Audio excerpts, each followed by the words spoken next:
নমস্কার বন্ধুরা, গোপালের হেসেলে আপনাদের সবাইকে স্বাগত।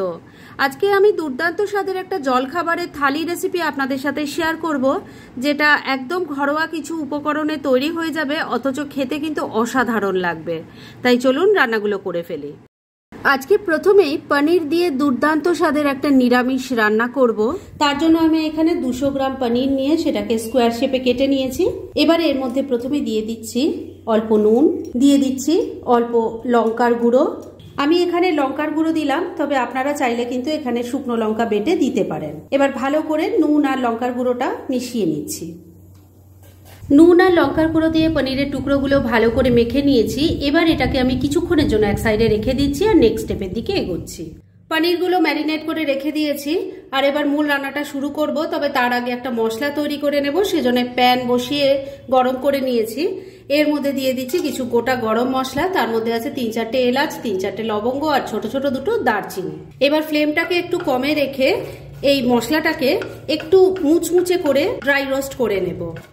ফ্লেমটাকে কমে রেখে মশলাটা ড্রাই রোস্ট করে নিয়েছি। এবার এটাকে আমি নামিয়ে নিচ্ছি, ঠান্ডা হলে গুঁড়ো করে নেব।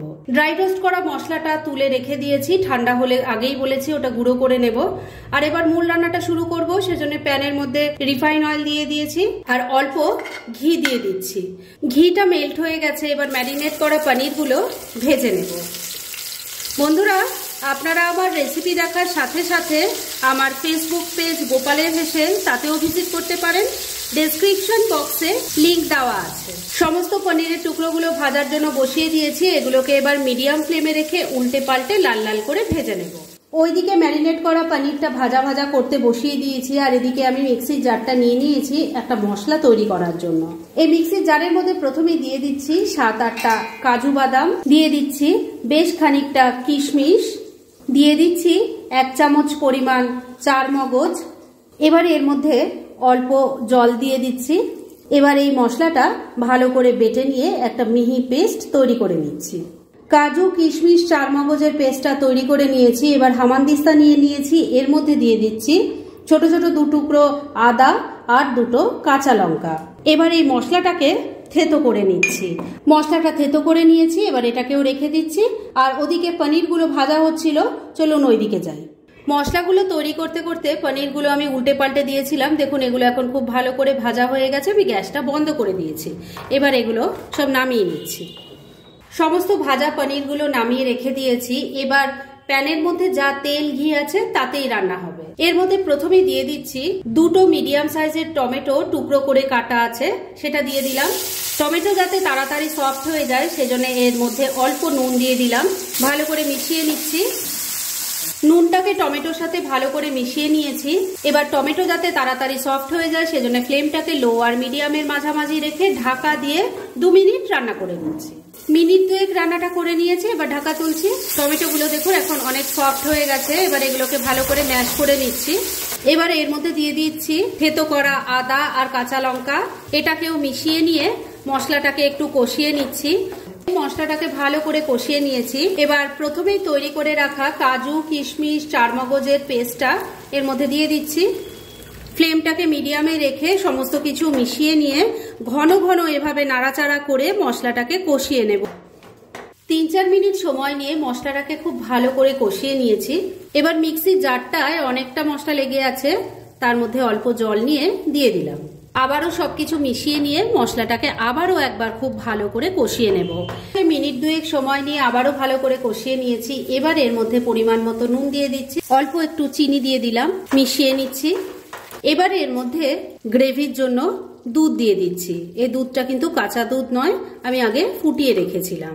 আমি 200 গ্রাম পনির নিয়েছি, তার জন্য এখানে দুধের ব্যবহার করলাম মেজারিং কাপের 1 কাপ। ভালো করে মিশিয়ে নিচ্ছি। সবকিছু খুব ভালো করে মেশানো হয়ে গেছে। এবার এটা ফুটে ওঠা অবধি একটু অপেক্ষা করতে হবে।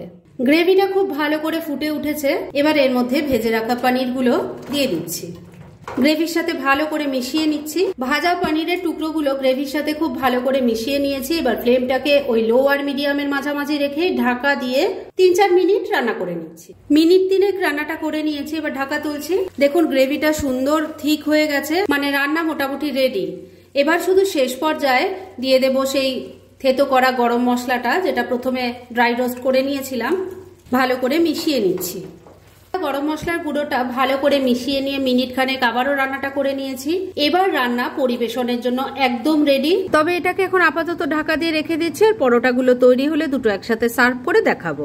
এবার এই পনিরের সাথে খাওয়ার জন্য দারুণ টেস্টি একটা পরোটা বানাবো। তার জন্য একটা বাটির মধ্যে আমি প্রায় 1.5 কাপ পরিমাণ চিড়ে নিয়ে নিয়েছি। এবার এই চিড়েটাকে প্রথমে আমি আগে ভালো করে 2-3 বার জল বদলে বদলে ধুয়ে নেব, যাতে এর মধ্যেকার ময়লাটা একদম পরিষ্কার হয়ে যায় আর চিড়েটাও নরম হয়ে যায়।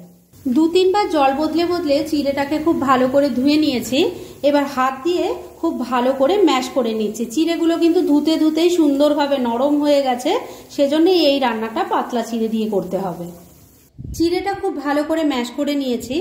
এবার এর মধ্যে আমি এক এক করে কিছু জিনিস দেব। প্রথমেই দিয়ে দিচ্ছি ধনেপাতা কুচি, দিয়ে দিচ্ছি চপ করা কাঁচা লঙ্কা, অল্প একটু হলুদের গুঁড়ো দিয়ে দিলাম, অল্প একটু লাল লঙ্কার গুঁড়োও দিয়ে দিলাম, দিয়ে দিচ্ছি অল্প গরম মশলার গুঁড়ো, 1 চামচ দিয়ে দিলাম চাট মশলা।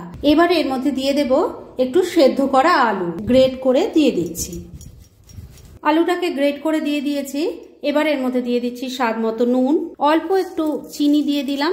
বাইন্ডিং এর জন্য দিয়ে দিচ্ছি 2 চামচ ময়দা, তবে আপনারা ময়দাটা ব্যবহার না করতে চাইলে এখানে আটাও দিতে পারেন। এবার সবকিছু হাত দিয়ে খুব ভালো করে মেখে নিচ্ছি। ডোটা দেখুন ভালো করে মাখা হয়ে গেছে। এবার এটার থেকে পরোটা তৈরি করব, সেজন্য বড় বড় করে লেচি কেটে নিচ্ছি। লেচিগুলো কেটে নিয়ে একটা লেচি নিয়ে নিয়েছি বেলার জন্য, আর একটু অয়েল ব্রাশ করে নিয়ে এটাকে বেলে নেব।